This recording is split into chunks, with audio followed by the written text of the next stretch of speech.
A very good evening to all our viewers. Welcome to this week's edition of The Agenda. My name is Toivan Jobela, your host. Tonight we are changing the gear a little bit. I'm extremely honored to have my industry colleagues, that is Jemima Beukes, who is a journalist here at Namibian Sun, and Wanda Guchu, who is the station manager of Eagle FM, which is also linked to the Village newspaper. Colleagues, thank you very much for making time. Thank you for Thank you, Trevor. Yeah. Tonight, I think for the sake of the viewers, we are discussing what have been the topical issues of this week in the press. We're starting with Fishrot. I think it has been on the lips of everybody. Jemima, you have followed religiously this case, not only this week, but all along. Technicalities were the biggest news this week. You know, people saying, but we were not arrested correctly, we want to be let go. Thin margins, if you ask me. But what was your take looking at those things? I think the question now, with the fact that we see them attacking the technicalities, the question on everybody's lips is obviously, why don't they release these people and re-arrest them? But what people don't understand, once you release the people, whatever evidence you have at that point becomes inadmissible. So, and then the question is then, on what charges do you then arrest these people once again? So that is where the issue becomes very tricky.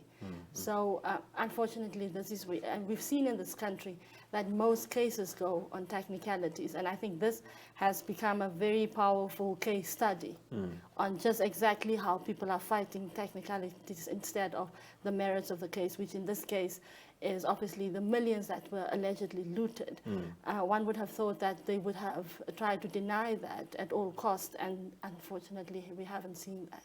So yeah, that's one of the main issues that we've seen with the Fishrot this week.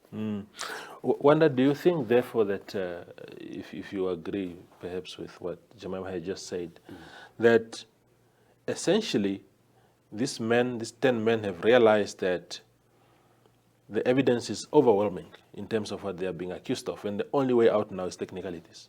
Yeah. Let me take you back to the first time when Esau was arrested in 2019. Yeah. And they arrested him, and his lawyers came to argue exactly the same technicalities, that the warrants of arrest were not done the way they were supposed to have been done. And for quite some time, both James, Saki, Thompson, they were also arguing the same, that we were not arrested according to the law. That was their argument then. But when that was rectified, now they are coming with another issue to say the ACC was not supposed to investigate some of the crimes that they are being charged with. They are not saying that the ACC was not supposed to investigate everything. But they are looking at what qualifies to be called corruption, and they are singling out. And their latest affidavit, I think it was put up this week, what their lawyer said yesterday, and what on Thursday, and what I believe he also said on Friday is the same. He is making it, he is drilling it into the judge that the ACC acted outside their authority. And that's their fighting point. Like you rightly say, they are not saying they didn't do anything. But all what they are saying is their escape route now is the ACC wasn't supposed to look into some of the issues. And this is why you saw the lawyer hammering on the point where he was asking Andreas Kanyangena if he was the lead investigator. He was trying to corner him so that he can agree that he was leading the police. Because according to the Act, the ACC can only investigate some of those cases if the Inspector General of the police says yes. So their escape route is you didn't get any authority from the Inspector General. So you investigated illegally. Yeah. So that's their escape. That's their escape route. Just quickly before I go back to Jemima, because Jemima raised a very scary point now that if you start over the process, if you say, okay, you are released and then the evidence ends, whatever has transpired so far ends there, that puts the court in a very difficult position. What do you do as a court? Because it's marginal issues. ACC and police work together, they have authorities to arrest or whatever, but there seems to be just minor tweaks that were not followed. Does the court in that case now say, okay, what is unprocedural is unprocedural and therefore will not proceed, or do you say, look, it's not really substantive, there's no material change to the actual case? Or what do you do there? I think this is where the judge will come in and look at the emergence now, right? This is a technicality, like you are saying. The police were working with the ACC because the crimes that are listed here, they overlap. Yes. Right? Yeah. So where do you draw the line to say this is where the ACC must end? And where do you draw the line to say the police must come in here now? So the ACC must then be clear as to what exactly did they investigate that can qualify to be referred to as a corrupt activity. And I just want to believe that the police might also come in to say, no, this is what we looked into. Now, the point that Jemima raised now, to say if they are allowed to go, then the process might start afresh. That might be true. But if we have got a precedent of Esau, because when, and they were arguing in the beginning, and they were also arguing on Thursday that Esau was arrested because the ACC had interfered, and he was released. Yes. So we need to look at what processes were taken then when they went to take him back. Indeed. Right. So did they take him back on the same charges, or they just went back and say, what is wrong here is the warrant of arrest. Change it, then we go back. But it might be that the investigations have already been done now. So where do you begin? If the ACC investigated what they were not supposed to investigate, are we going to throw that evidence out? Or what exactly? Like you are saying, the court might be walking a very tight rope here. Yeah, exactly. I mean, but that evidence, Jemima, doesn't change. I mean, okay, maybe you could discontinue the process, but the substantive facts do not change. The many work that has been done so far, does it get thrown away, or do you think that even if the process was to start over, it will even be better now because a lot of work has already been done in the case?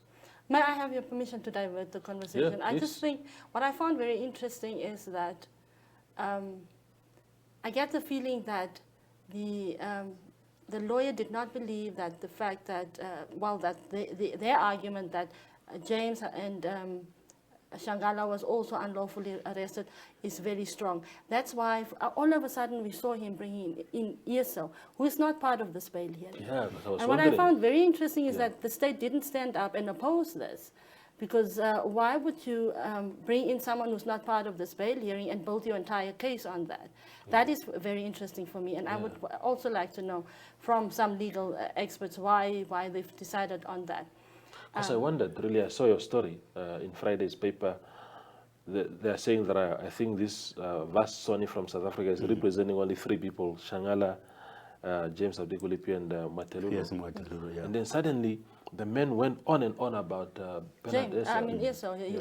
Suddenly, I was also very confused at some point when he speaks of the minister, and I wondered, but Esau is not his client. Why is he building on that? And the state is just quiet about this, and the state has not been quiet on some of these issues, and you wonder what is happening there.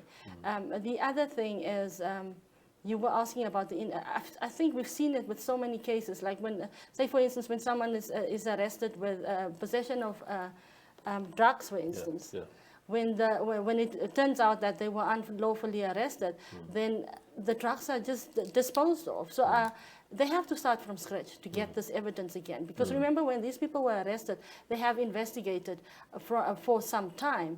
And speaking about the powers of the ACC, it is also, where does one draw the line? Money laundering is as much a part of corruption as racketeering is. So perhaps there's a need to even amend this law, the ACC law, so it can be very clear, because that is what Kanyangela was at pains to explain, that he assumed that this is all part. It's like dairy products. Everything falls under dairy. So everything in his mind fell under corruption. So where does one draw the line? When is it's a good question. It's a good question, because on Wednesday, I had Palace Nawa on the evening review, and he explained it quite well.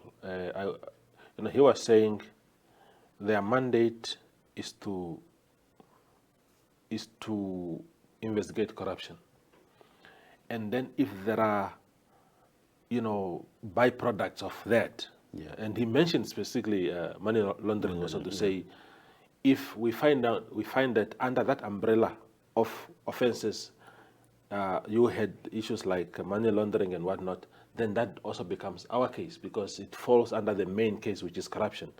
So I do not wonder why, if that is a case, Andreas Kanyangela, do you think that he is the right man to lead the testimony on behalf of the ACC? All right, let me come to that quick question, but I would want to add on to what Jemima was saying. My view is the reason why the lawyer is building this case on Esau's case. Basically, it's the same charges, the same people, the same group.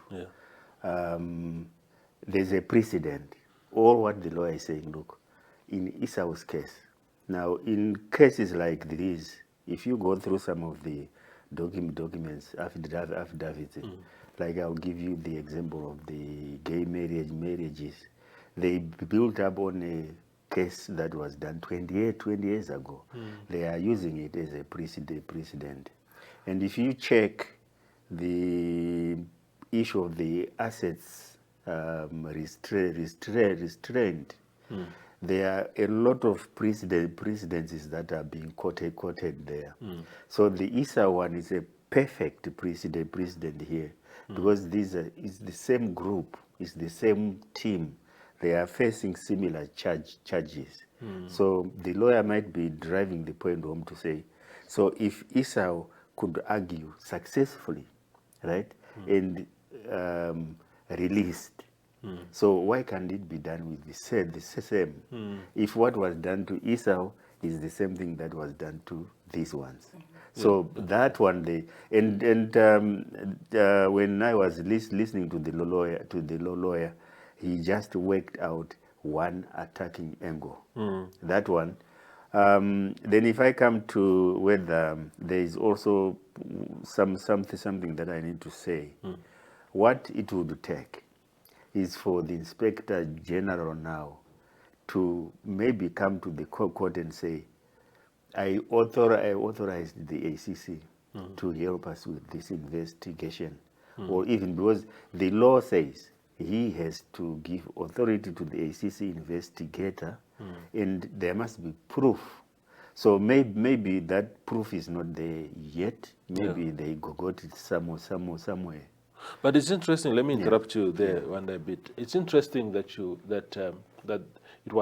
it is now said that the police sort of tells ACC what to do.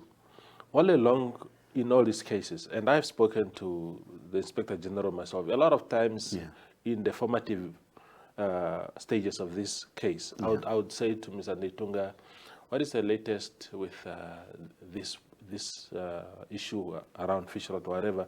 And he would always say, look, we are only executing instructions of ACC. to arrest and to do whatever the police does, but it's their case.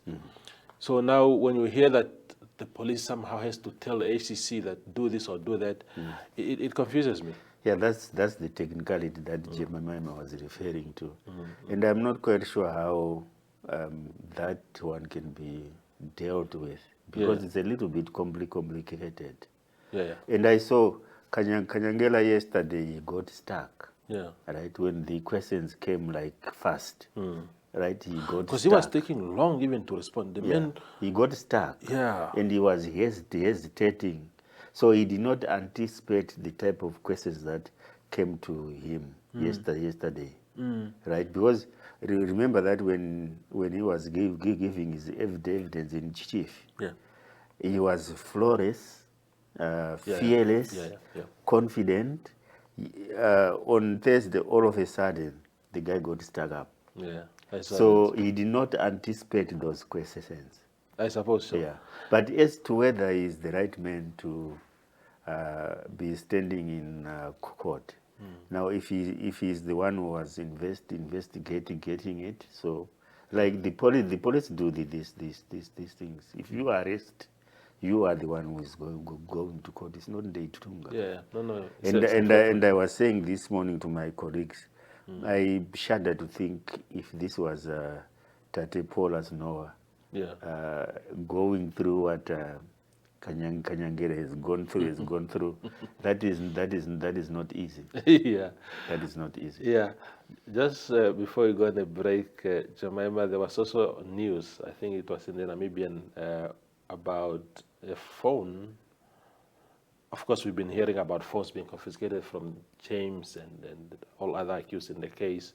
But for what makes the Saki one interesting is that his phone was found with a search history of extradition situations, countries like Dubai. And Dubai happens to be where they had apparently 60 million. Does that tell us then also about the danger of releasing this man? Yes, it certainly does. And also, remember when this was the former justice minister, he has also been an attorney general. He has very strong ties with legal heads across the world. So I'm sure that's just a fraction of what he has been doing behind the scenes to see how he can get out of the situation. I think what this also shows us is that at some point he knew that they will get caught, and that they have probably stashed money away somewhere at secret places, and not only Dubai. And that probably definitely makes them flight risk at this point. Remember when he was dealing with the genocide money, he had contacts in London as well that helped him to secure some of these legal experts in London. I remember there was a cousin or something of him in London at the time that helped him to get these things. And one wonders just how far does this network of his allies stretch? And I mean, across the world, there are places where you can go and live, start a completely new life, and Namibia cannot touch you. It's complicated, Jemima. So, what will happen? I have tweeted to say, you know, if people have been, because what you want to do also is to follow the law to the letter. There's a reason why we have laws in this country. By the courts, you spoke about President earlier, Wanda, and it reminded me of some of the previous precedents set by the courts, where the court says, yes, this was wrong, but for some reason they don't rule in favor of some of these things. For example, 2020, if I'm not mistaken, there was this case by Itula challenging the use of the EVMs without a paper trail. And the court said that was wrong. There's no election that should be held that way. But it doesn't say, oh, because of that, therefore, we are overturning the result. So they said, yes, well, there were these issues, but maybe for the future, or in the future, let's do it this way. Is this a possibility in this case to say, look, maybe the processes were not followed 100%, but in the broader scheme of things, it's still done in a manner that was, what will happen in 3 minutes before we go for 2 minutes before we go for a break? This is why I said I think the judge will then have to look at the margin here.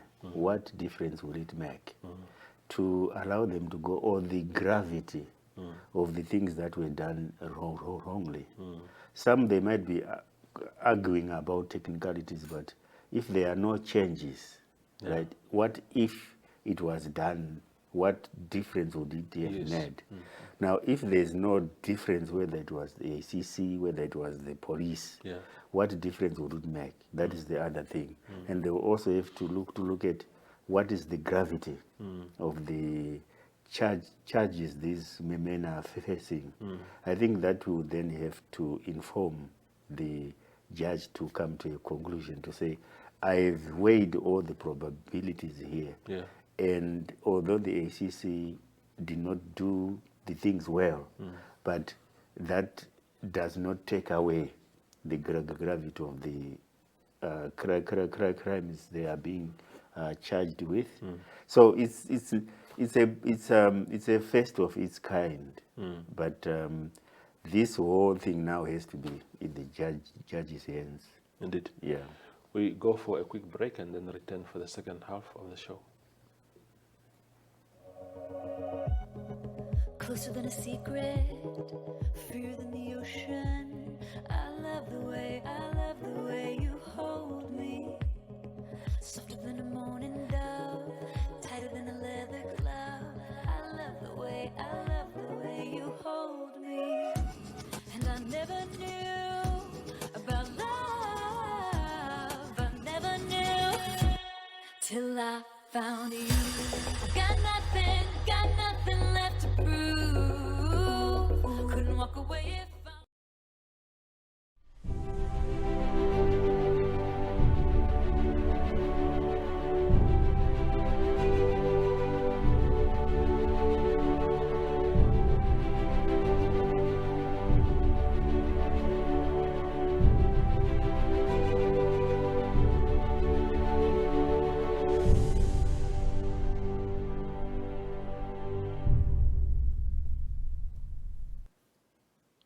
Welcome back. The next item on the agenda is another headline item that, set tongues wagging this week, and that is about Swapo politics. Namibian Sun reporting on Monday that people are not happy in the party about the amendments, the so-called Helmut amendments that require one to have served for 10 consecutive years in the Central Committee before they could stand for the top 3 positions in the party, namely the President, Vice President, and Secretary General. Wonder what makes this weird for a lot of people is that you could have served for 15 years in the Swapo Central Committee. Because look, personally, I agree with the principle. The principle itself to say that you must have served in the proper structures of the party for a period of time for you to stand as president or vice president or whatever. Yeah. But to say it must be consecutive, what material difference does it make if I served for 5 years in the 80s, 5 years in the 90s, and then 5 years in the 2000s? I have an accumulative experience of 15 years, but you are telling me I cannot stand for president. It makes a great difference. In what sense? Like I was voted out democratically. Like a marriage, you are together for 5 years and then you break off. Yeah. You come after 3 years and another 5 years, you break off. Yeah. The time you come back, you are not the same person. And the person you are coming back to is not the same person. So it makes a great difference in terms of commitment and in terms of faith. Yeah. Because politics is about faith. Yeah. Commitment. But if you were, but if you were democratically elected out of, because like you said, it's politics. It fluctuates. Yeah. Sometimes you are in favor of the camp that is in charge. Then the next time you are out of favor. You keep fluctuating, coming back and going out. But it's a democratic outcome. It's not like you were chased out of CC for any offenses. How does it diminish my understanding of Can people trust you? Can people trust you with the party? Yeah. But to me, it's wider still. Not that Helmut came up with these clauses. No. Yeah, yeah. What is wider for me is that Swapo as a collective, Yeah. right, agreed, Yes. right, to the clauses that we are now referring to, the Helmut clause or whatever. The whole party as a collective I said hear you. yes.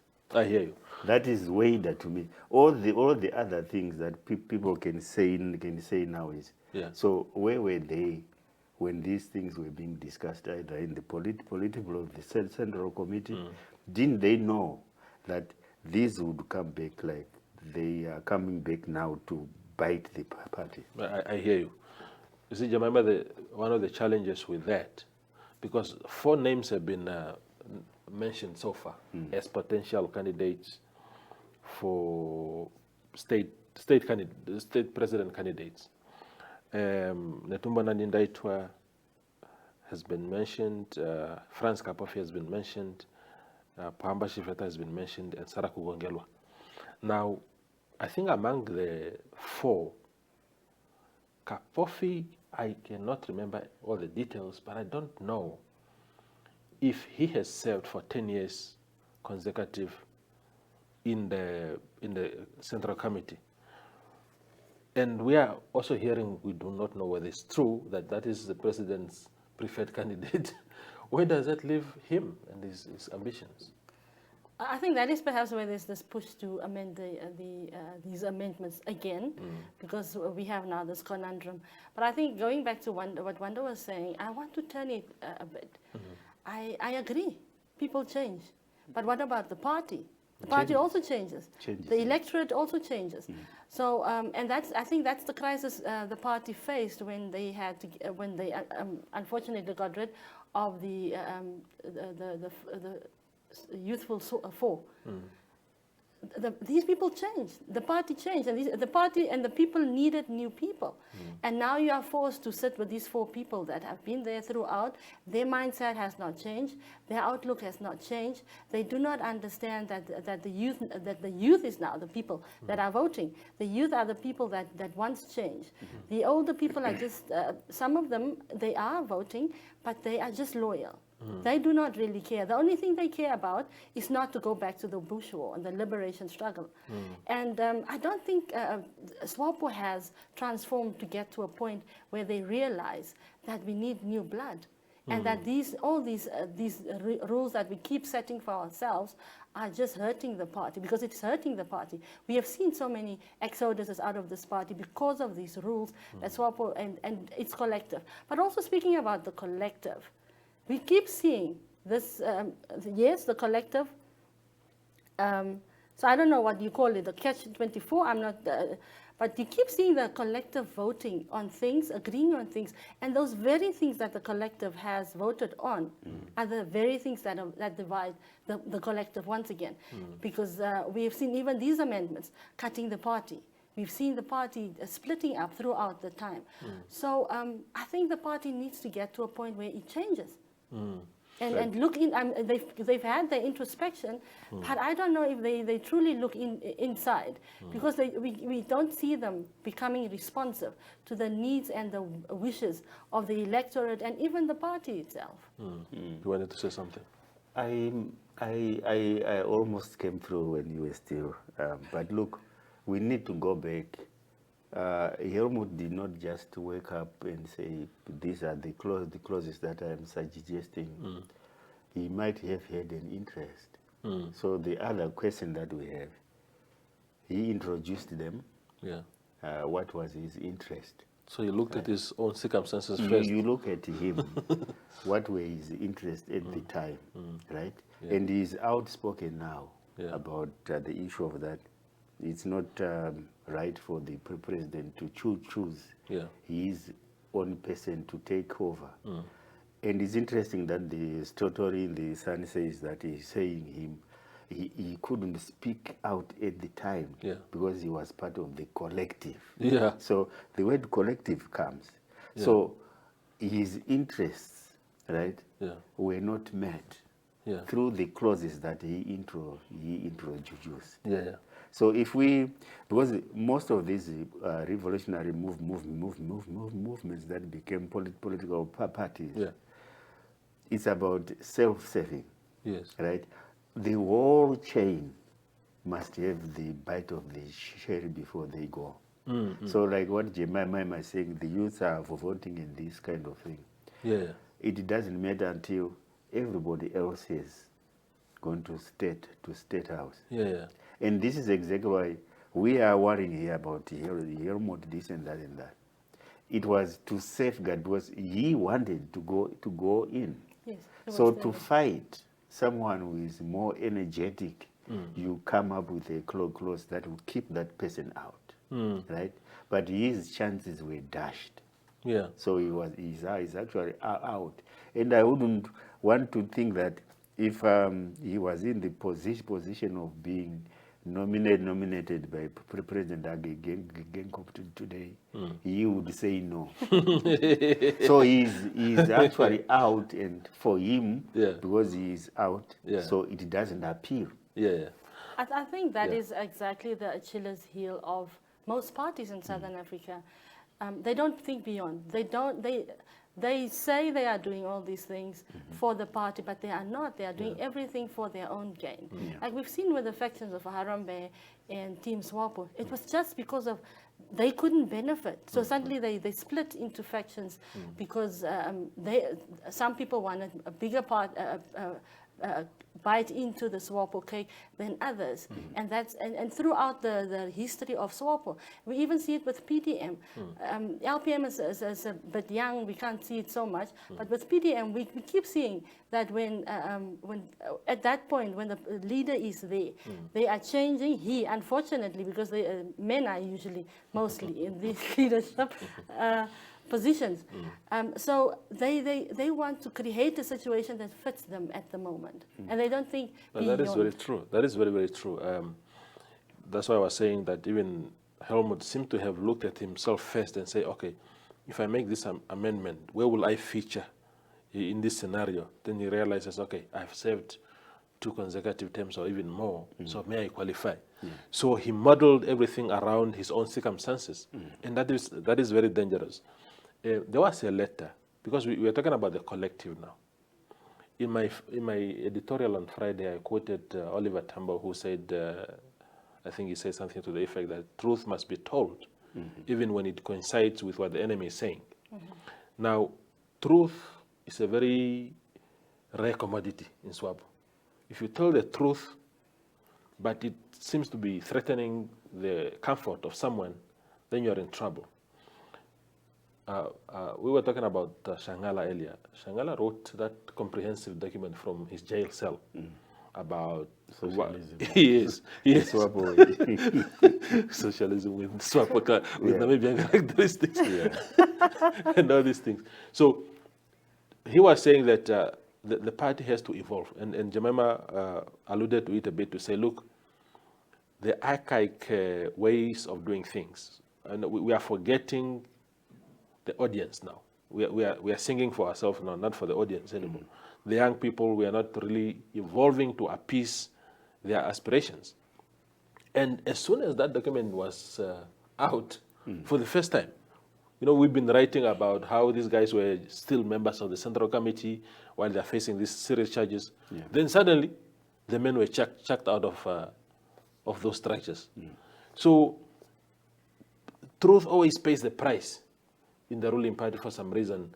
Does it then mean that, in fact, I just wanted to make that comment, but I wanted to then move to the same topic about where Helmut Angola came to Namibian Sun at the evening review, and he spoke about that the incumbent president should not endorse his successor. Because obviously the incumbent, they have that nature of power that comes with the territory. Sam Nujoma nominated Pohamba and he cruised to victory. Pohamba nominated Hage, he cruised to victory. Do you think he was making a good point there, or what is your take actually on that? assertion. I think he was making a good point in the sense that we've also seen, as much as these people grew to victory, they have also divided the party at that very particular point that they were nominated. So I think in that sense, the party is hungry for a person that just comes from within, not necessarily a person that was put on a pedestal and that everybody must now, because that's what we are seeing in Swapo, that everybody must just worship this person, regardless of the shortcomings that the party members know such a person has. So I think in that sense, yes, he's definitely onto something. And perhaps it is time that we see someone coming, yes, perhaps through the ranks, but like you've also said, a person who's been there throughout, not necessarily every 5 years. Yes, I'm young in marriage, so maybe I can speak with confidence, unlike Wanda. But a person, because you grow and you need to, you go and you see. Yeah. I mean, like back in the day, people would go, they also say, there's a saying that says, the best thing to educate yourself is to travel the world. So you travel and you come back, and the problem, I think, is not so much the traveling, it is to introduce the changes at home. Because that is when people say, no, I'm sorry, we are not going to take these new changes, we just don't believe in it. And unfortunately, the party is not open. Or the structures. I think the party is open. It is usually the top structure that have these rigid processes in place that doesn't make provision for transformation, even as Saki has asked for in his document. If an incumbent president put out the worst of candidates to say, I am endorsing that person as my next successor, how many people in Swapo are prepared to break rank and say, no, Mr. President, sorry, but no?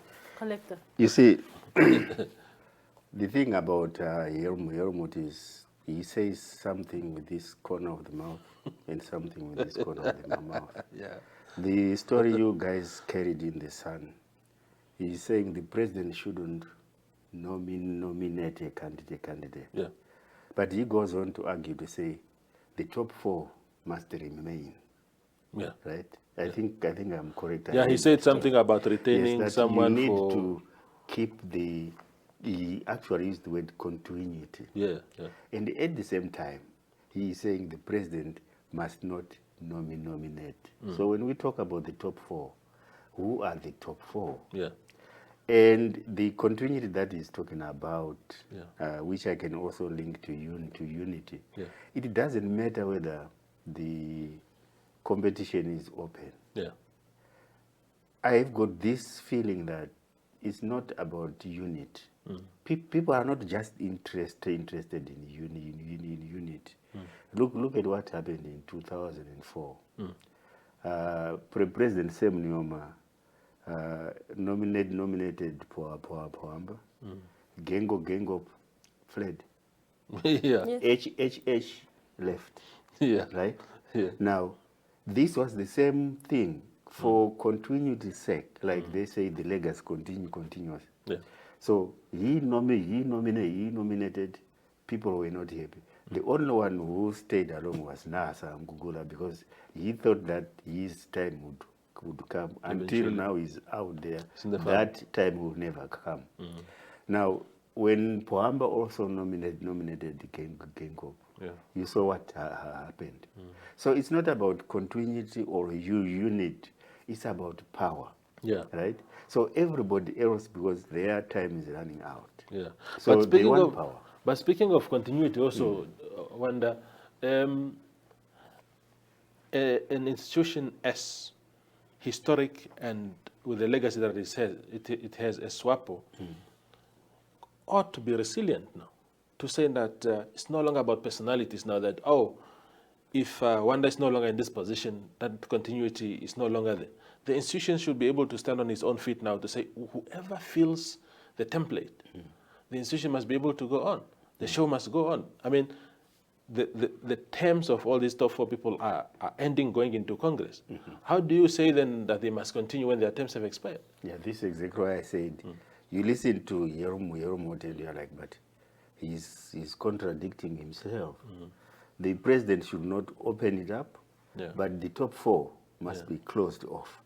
So what exactly are we saying here? But if you talk about change, look, I remember very well in 2015 when President Hage Geingob came on, when he was announcing the people who were coming, right? He said something like he had to meet some of the demands, right? And he brought some of the people to please the former president, which is Jemima, and Pohamba. And I remember, I just cannot get the exact quote, but he said something to that effect. So, because Pohamba was nominated by Nyoma, and Pohamba nominated Hage, so Hage had to fulfill. Yeah, that is right? And then Pohamba will come and say, but look, in your next administration, you include this one, you include this one. So you need to meet their demands. Yeah, because I mean, it's returning the favor now. I'm the one who necessitated your voting into that position, and therefore you owe me some sort of a favor also, and therefore appoint my daughter here or my other friend. So it's crazy, but we go for the break and return for the last part of the show.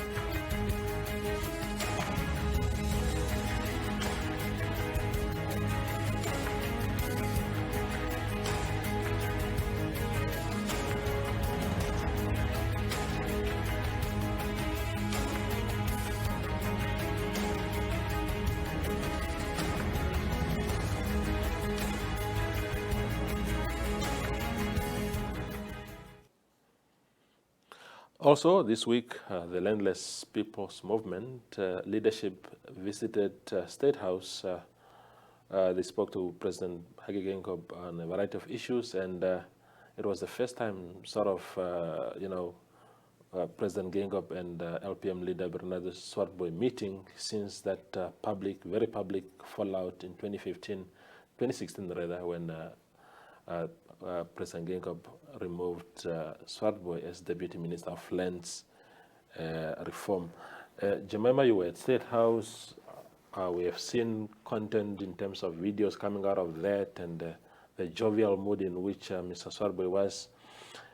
From a symbolic point of view, how important was it that they met, especially when you know that LPM is also now the sort of governing party in the two southern regions, where Swapo has become essentially the opposition? I think it shows a great deal of emotional maturity from the LPM leadership. They have been criticizing Geingob radically, bordering on insults, not even bordering. Sometimes there were clear-cut insults from them. And if a party or leadership like that, or individuals like that, can find it in themselves for the sake of the people, because obviously people would see them as cowards if they go to State House, to this very person that they keep saying he can't lead. Even at State House, they still said they don't believe in his capacity to lead this country, and the same for Swapo. And for them to decide to bury the hatchet and go and speak to the head of the house and respect the head of the house. Like you always say, if you don't respect me as an individual, at least respect the office that I hold. For them to do that, it shows a great deal of courtesy and emotional maturity. And I don't think any of us saw that coming, because they are very strong in what they believe in. And the people of the South obviously also see this. Obviously, we've seen from other sectors that they are trying to tarnish this, to say that they have now sold out. They have now replaced PDM, as they say in their own words, as the side chicks of Swapo, to become the side chicks of Swapo. We see that doing the rounds as well. But I think it's really a respectable move from them to go and meet the man of the head of the house. Yeah. Well, what was your take, Wanda? In politics, nothing just happens. Yeah. What do they have to lose? Yeah. Geingob is not competition anymore. 2024 is gone, right? So whether they had gone to meet him or they hadn't gone to meet him, that doesn't make any difference, right? Because he's not a competition to them anymore. That is one. The second one is, I'm not sure whether he can help them with their proposals, because he is also engrossed in his own fights. So they might have submitted that proposal. It's not so clear because he cannot single out the southern part of the country to pump in 5 billion. Yeah. What about Kavavango? So this move, right? I'm not quite sure who initiated it. Yeah. I'm still trying to, to understand, was it State House or it was LPM? But they have nothing to lose because the guy will be out in 2024, and we know there's no money for all the projects that they submitted. Like help us, he can't, because by 2024 a new person will be there. But what is there to lose? Yeah. Right. So this has actually made Geingob look good. Yeah. Right. So it has actually taken away all the things that people were saying, that LPM and the president, they don't see eye to eye. But I'm waiting for the State of the Nation address and see if there's going to be change in the way they are going to interact. And in any case, I'm not even surprised. You remember before the chaos erupted, Swapo had said something very good about the president. Yeah, I remember. Right? Yes. There was no fight, there was no nothing. Yeah. It was praise. Yes. And I'm not quite sure at what stage the whole discussion degenerated. Yeah. But he had said something. I remember. Yes. Yeah. So if you go back there and you have this thing of not forgetting, they are going to State House. To State House is not new. Yeah. Right? Between Swapo and the president, the only thing that caused them to fall apart, it was Utoni Nyoma. So you remove Utoni Nyoma here, their relationship remains. Yeah. So this is very, very simple. I'm not quite sure of Yeni Sebe, but Swapo, I can understand. Yeah. So they are going whether it's going to change things or it's going to improve things. People can say or whatever they say, but they have realized, according to my view, that he's going, so they can't be fighting. They might need him. Yeah. Check what Julius Malema did with Zuma, right? Exactly. It was him who said, we want to come for tea. Yes. And they went. Now, the very person whom they were singing in parliament, walking out, pay back the money, was the very same person they went to. Yeah, on their own.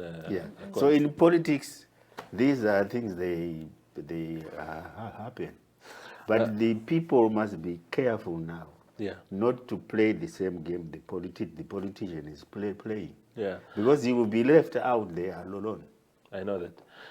In 2019, I was interviewing President Hage Geingob at State House, and he was telling me a very funny story of that fallout.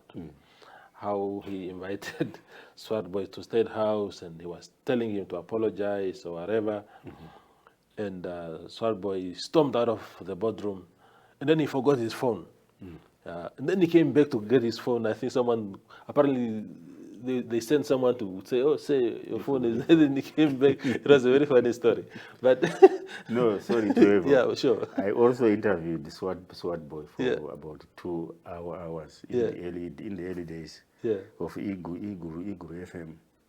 He actually said he felt disrespected. Yeah. Right? No one listened to him. Yeah. Right?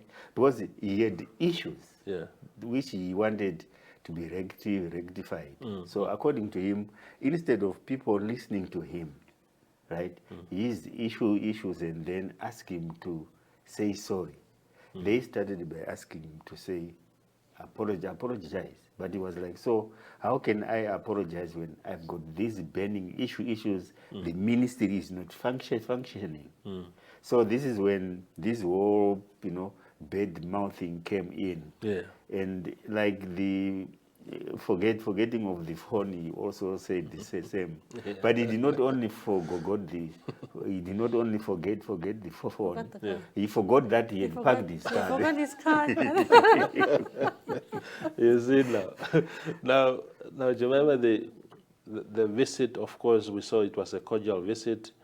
It was good to see the post-meeting interview where LPM sounded still very strong about certain issues, and they were not shy to mention them, despite having just met the president a while ago. Do you think that we are also in a very exciting and perhaps necessary times of our politics where you have these radical voices now within the opposition ranks? Because for a long time, we didn't have this. It was just people, state of the nation. Everybody just stand up and say, oh, Mr. President, oh, that was a good speech. Everybody from the opposition bench. But suddenly you have someone who's challenging speaking truth to power and say, that was a rubbish state of the, there's nothing, it was empty, it was whatever. Is it necessary in politics that you have such kind of language and tone? Well, yeah, it is absolutely. I think, but what we still don't see is, we will see a radical Swapo member being radical when it comes to the opposition. We will not see people pointing towards themselves. You will not see Utara telling Henny, unfortunately what you say there is not okay. And that is what we need. We need people to hold each other accountable, not the opposition. And we see it with the young people. I mean, there was this Twitter roll last week about young people on the fact that Desiree Matias, the youth presidential advisor, got a scholarship. And there's a feeling that she has not done anything for young people, and yet here she, with an opportunity offered to her. And you just hear the rhetoric that the Swapo youth leaders are spewing. They don't say, no, what she's doing is not okay. It should not have gone like that. They just keep whispering in the corridors. No, they don't even do that. They just keep supporting each other, even if they are wrong. Yes. They keep supporting each other, and we see it with the opposition. So we need a transformation. We need Muharukwa. I think Muharukwa is the only one that will take Venani to task. So far, he's the only one that we have seen that will tell Venani, what you are doing here no, I don't agree with you. So far, that's the only one. I haven't seen anyone else in Parliament that would turn on their leaders and say, I don't agree with what you are saying here. And we need that. And I believe Swapo is the kind of person that would welcome that. But I think there's just, because of, we learn everything, our politics, from Swapo. And in Swapo, there is no room for dissent. So if you can't beat them, you join them. Or you go home. Yeah. And that is unfortunately where we are. Yes, we see the radical voices, but they are not the kind of radical voices that we need at this point. Wanda, speaking of that, because look, one of the reasons why, for example, I understand Jemima's point in holding each other accountable, but for example, I would think that a Swapo backbencher can demand some answers from a minister. We don't see that, because they belong to the same party. But you are from Kavango or Kalongo, where I come from, and there's no water for your people, and you cannot challenge Kalesh Lightwine in Parliament and say, Honorable Minister, there's no water there. We don't do that. It's one thing where, I mean, publicly, me and Jemima as colleagues, we ought to speak the same language on certain issues. Especially those that relate maybe to Namibian Sun where we work. On general issues, of course, we can differ. But differing has also brought problems of divisions in Swapo. We saw the manner in which Pendugeni Tana and Jerry Kanja were removed from cabinet because they contradicted the Hurotman. So where do you draw the line in a situation like that? Because you have to speak truth to power, but now you also have a job to save. You know, how do you navigate? I'll come to that, but let me just do the Muharugwa Venani issue. Yeah. Jemima. We need to deepen a little bit. Yeah. I think you are also aware that there's been this talk that Muharugwa also wants to go for the PDM top job. Yeah. So it may not be linked to where Muharugwa is standing and saying to the leader of his party, where there are other people that I don't agree with you. And there are so many reasons why you don't go to parliament as a divided entity. Once you do that, you are up for grabs. And this is, even if you follow the British parliament, they fight in packs. Yeah, it's once in a while, like the example that you are giving. Someone who represents another region, and for the sake of your people, you can stand up and challenge a minister. You are not challenging a party colleague. You are challenging a minister. But happens. that must happen at least, because we don't don't even see that. Yeah, we don't. And because people don't draw the line, where does the party end? And where does one become a national leader who must be accountable? We don't draw that line. You had asked what exactly? Yeah, I was just then saying, in light of exactly what you said, how do you navigate that? Because you are a representative of people in that space called parliament, and people want to see that they are being properly represented. But then once you open your mouth, you are at the risk of being labeled that you are embracing the party in public view and all these things. You know. The system here. Yeah, briefly. Yeah. Yeah, the system here is not like the system elsewhere, where people will go and say, we are voting this MP. Yes. No, it's not. Here it's the numbers. What number are you on the list? Then you end up in parliament. So most of the people who are in parliament now, I don't know which regions they represent. They are from the party. The party sends them there, so they must serve the party. But if a system where you are directly elected by the people, you know that you are answerable to the people. The next time you don't serve them, then they won't vote for you. Indeed. But people are comfortable because I'm number 10, so I'm guaranteed. Indeed. Yeah. Wanda, thank you for making time to be with us. My pleasure. Yeah. Jemima, thank you very much for coming and for your input. That was the agenda for tonight. Good night.